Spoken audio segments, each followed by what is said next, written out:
Parisiens et parisiennes, bonjour à tous, petit flash info pour vous dire que voilà, il y a eu quelques heures, Monsieur Giovanni Lo Celso a quitté le Paris Saint-Germain.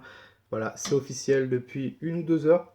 Lo Celso qui quitte le Paris Saint-Germain, le Betis Séville a activé sa clause libératoire de 25 millions. Donc voilà, ça a été fait. Comment vous dire que je suis un peu beaucoup dégoûté. Mais bon, c'est comme ça, c'est la vie, voilà. Ma bagnole est pétée. Grosse journée de merde aujourd'hui. Bagnole pétée. Le Celso qui se barre. Voilà. On n'a pas de milieu de terrain, mais on fait partir le Giovanni Lo Celso. Qu'est-ce que vous voulez dire, hein? C'est Tourelle qui a décidé que Giovanni Lo Celso partirait. Il est parti en prêt. Je m'attendais vraiment à qu'il revienne parce qu'il fait une grosse saison. Je me suis dit peut-être que le Betis va pas activer sa clause et que le Paris Saint-Germain va tout faire pour qu'il reste au club. Malheureusement, ça s'est pas fait. Voilà, c'était un super bon joueur, plein de talent. Et il est arrivé avec sous l'ère Unai Emery. Il a fait une année avec Emery et voilà, Tourelle est arrivé. Et il lui a dit je compte pas sur toi. Donc ciao, bye bye. Et voilà, le mec il est parti en Espagne, il se régale, il est titulaire. Voilà. Et c'est tout. Donc on va faire un petit récap sur sa carrière au Paris Saint-Germain. Paris Saint-Germain, on peut dire vraiment qu'il est resté 1 an et demi. Il a fait une saison et après il a fait 6 mois. Donc voilà, après moi j'ai noté ses stats. Voilà. Giovanni Lo Celso au Paris Saint-Germain. Donc Giovanni il a 23 ans. Ses stats au Paris Saint-Germain c'est 54 matchs, 6 buts et 8 passes décisives. Qui est pas énormément bon. Voilà. Ce qui était bien pour un prêt pour lui, vraiment. Mais pourquoi le faire partir? Voilà quoi. Il aurait énormément aidé, je pense. Et pour moi, ça a été une connerie de l'avoir fait partir cet été. Il aurait pu nous aider, surtout offensivement. Avec les blessures qu'on a, c'est incroyable. Tourelle se plaint de ne pas avoir assez de joueurs, vraiment. Et là, on aurait peut-être eu besoin de lui. Donc voilà, comme Cressé. Cressé qui est parti cet hiver. Et on aurait peut-être eu besoin de lui encore euh, maintenant. Donc bon, voilà, c'est comme ça, c'est la vie. Mais au Betis Séville, il va s'éclater. Voilà. J'avais vu une interview d'Angel Di Maria qui disait ce dimanche qu'il aurait aimé que Giovanni reste. Malheureusement, voilà. Je pense qu'il savait que ça allait se faire, qu'il allait partir. Donc bon, malheureusement, c'est comme ça, c'est la vie. On n'y peut rien. Et voilà. Donc je lui souhaite énormément de bonnes choses avec Séville. Hein, vraiment, là, avec le Betis Séville, j'ai vu, il a 39 matchs, 14 buts et 4 passes D. C'est vraiment convenable. En plus, il joue 10 là-bas, donc c'est plutôt pas mal. Bravo Giovanni. Donc voilà, on s'est tous dit que c'était un futur grand joueur sur l'air Paris Saint-Germain qui allait rester comme Marco Verratti, comme Marquinhos, comme Prenel, Kipembe. Et pas du tout, pas du tout. On a fait la gaffe de mettre une clause de rachat. Bon, on la paye cash, hein, voilà. Il nous l'a mis. C'est dommage. Voilà. Parce qu'il nous a bien sauvé, ce petit Giovanni. Hein. Vraiment, l'année dernière ou il y a 2 ans, avant que la Sanatia. Non, c'était l'année dernière, les 6 premiers mois, avant le mercato hivernal. Il nous avait bien aidé en tant que numéro 6. Vraiment. Voilà. Je suis déçu, moi je suis énormément déçu qu'il parte. C'était un très très bon joueur qui avait un énorme potentiel. Donc bon, croise les doigts, peut-être un joueur qui reviendra à Paris. Mais j'y crois pas du tout. Après, il peut être fier, vraiment, parce qu'il nous a beaucoup aidé sur certains matchs. Il a été très très bon, bonne qualité de passe, récupération aussi, c'est pas mal. Offensivement, c'était bien aussi. Après, il y avait des bémols, il est encore jeune.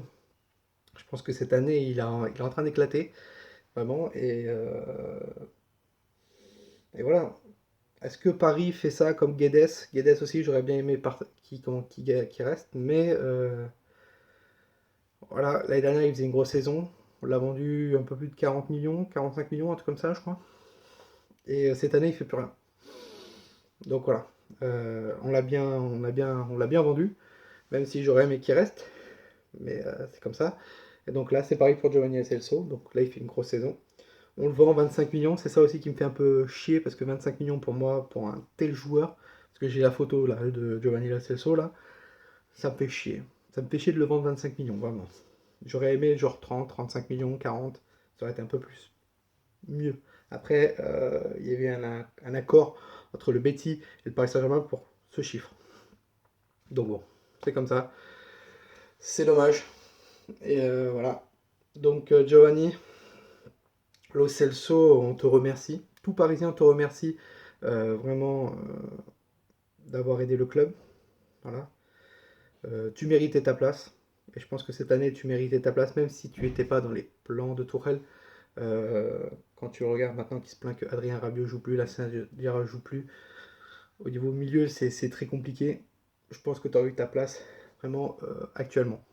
Donc, prends bien soin de toi, Giovanni, pour la suite. On espère te voir à la Coupe du Monde prochaine, voilà, avec l'Argentine. Euh, et que tu te qualifies en Europa League avec le Betis Séville. Voilà. Et que tu fasses une énorme saison avec eux. Donc voilà, ça c'est pour le petit aparté pour Giovanni Lo Celso. Une autre aparté vite fait. Euh, Hier, tout Parisien était devant Notre-Dame. Euh, Même toute la France était devant la télé à regarder Notre-Dame de Paris en train de brûler.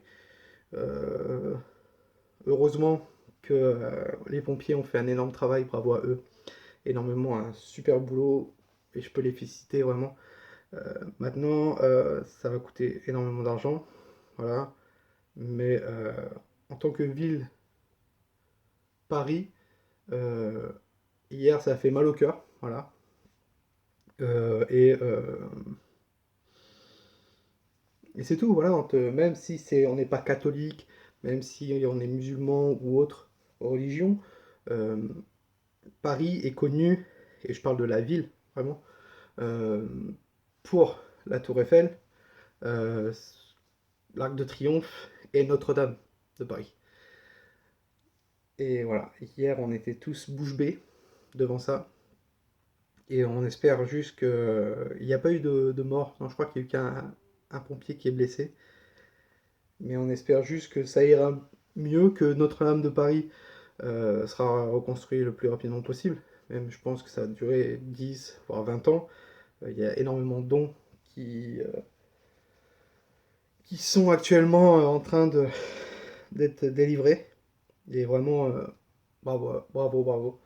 C'est peut-être hors foot, mais voilà, c'est Paris, voilà. Donc c'était une petite vidéo. De toute façon, on se retrouve demain pour le match face à Nantes. Il y a eu la conférence de presse de Thomas Tuchel et voilà quoi. Il y a toujours des blessés. Il va faire appel à des U19, des jeunes. Il n'a pas dit encore les U19 qui seront pris. De toute façon, ça va soit tomber demain ou ce soir, le groupe. Mais ça va être entre 14 ou 15 joueurs. Ça va être exactement pareil. On sait que Verratti et Juan Bernat sont suspendus. Di Maria n'est pas là. Neymar, trop juste. Cavani, trop juste. Thiago Silva, pas là. Marquinhos, trop juste. Meunier, pas là non plus. Kerrer, Choupo-Moting seront là. Diaby aussi. Donc voilà. C'était pour le groupe du Paris Saint-Germain face à Nantes demain. Nous, on se retrouve donc demain pour une petite vidéo débrief, vous inquiétez pas. Et sur ce, passez une bonne fin de journée. Bon courage pour ceux qui verront cette vidéo après le travail pour la fin de la semaine. Et n'oubliez pas, juste une chose, Paris est magique.